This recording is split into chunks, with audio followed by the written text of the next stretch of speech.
એમની કોઈ મુલાકાત નિર્ધારિત નહોતી, એમનો કોઈ કાર્યક્રમ નક્કી નહોતો, પરંતુ આમ છતાં સી.આર. પાટીલ અચાનક પાટણ પહોંચી ગયા. નમસ્કાર દર્શક મિત્રો, ગુજરાતના પાટણમાં રાહુલ ગાંધીની સોમવારે એક જાહેર સભા હતી અને એ જાહેર સભા પછી ગુજરાત ભાજપના પ્રદેશ પ્રમુખ સી.આર. પાટીલ અચાનક પાટણ પહોંચી ગયા હતા. એમની કોઈ મુલાકાત નિર્ધારિત નહોતી, એમનો કોઈ કાર્યક્રમ નક્કી નહોતો, પરંતુ આમ છતાં સી.આર. પાટીલ અચાનક પાટણ પહોંચી ગયા અને એમણે રાહુલ ગાંધીની સભા વિશે, એમના નિવેદનો વિશે બધી જાણકારી મેળવી છે. અને સૂત્રો પાસેથી એવું પણ જાણવા મળ્યું છે કે પાટીલ આ રાહુલ ગાંધીની સભાથી ટેન્શનમાં આવી ગયા છે. તો આના વિશે તમારી સાથે વાત કરીશું. મારું નામ રાજેશ શાહ છે અને તમે જોઈ રહ્યા છો ખબર છે.com.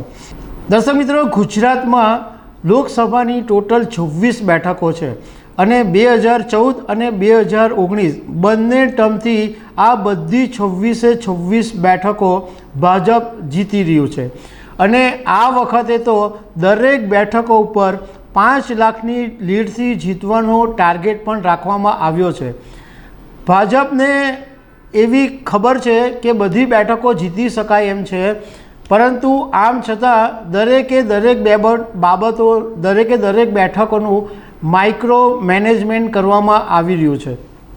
હવે દિવ્ય ભાસ્કરના એક અહેવાલની અંદર એમ જણાવવામાં આવ્યું છે કે સોમવારે કોંગ્રેસ નેતા રાહુલ ગાંધીની પાટણની અંદર સભા હતી અને એ સભા પછી તાત્કાલિક સી.આર. પાટીલ હેલિકોપ્ટર મારફતે પાટણ પહોંચ્યા હતા અને ભાજપના નેતાઓની સાથે બંધ બારણે બેઠક કરી હતી અને અડધો કલાક બેઠક કરી અને પાટીલ ફરીથી ત્યાંથી નીકળી ગયા હતા.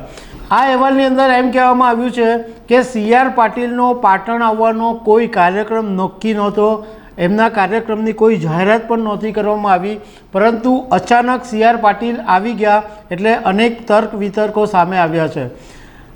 એવું જાણવા મળ્યું છે કે સી.આર. પાટીલે બધી માહિતી મેળવી છે કે રાહુલ ગાંધીની સભામાં ભીડ આટલી બધી કેમ એકઠી થઈ, બીજું કે એમના નિવેદનોની સભા ઉપર શું અસર થઈ, આ બધી બાબતોની સી.આર. પાટીલે જાણકારી મેળવી છે.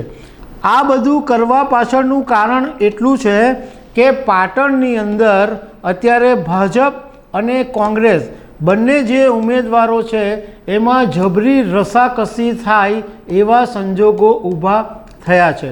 હવે ભારતીય જનતા પાર્ટીએ પાટણની બેઠક ઉપરથી ભરતસિંહ ડાભીને ફરીથી રિપીટ કર્યા છે. ભરતસિંહ ડાભીએ પહેલાં ના પાડેલી હતી કે મારે આ વખતે લોકસભા 2024ની ચૂંટણી લડવી નથી, પરંતુ આમ છતાં ભાજપે ભરતસિંહ ડાભીને ટિકિટ આપી હતી. તો કોંગ્રેસે ચંદનજી ઠાકોરને ટિકિટ આપેલી છે. હવે પાટણની અંદર જે ટોટલ મતદારો છે એમાં ક્ષત્રિય ઠાકોર મતદારોની સંખ્યા સૌથી વધારે છે. પાટણની અંદર ટોટલ 20.10 લાખ મતદારો છે, એમાં 5.25 લાખ ઠાકોર મતદારો છે અને 1.38 લાખ ક્ષત્રિય મતદારો અને 1.24 લાખ પાટીદાર મતદારો છે. આ ઠાકોર મતદારોને કારણે, એટલે ઠાકોરનું વર્ચસ્વ હોવાને કારણે ભાજપ અને કોંગ્રેસ બંનેના જે ઉમેદવારો છે એ ઠાકોર સમાજના છે અને ઠાકોર સમાજ જ નક્કી કરે છે કે કોણ જીતશે.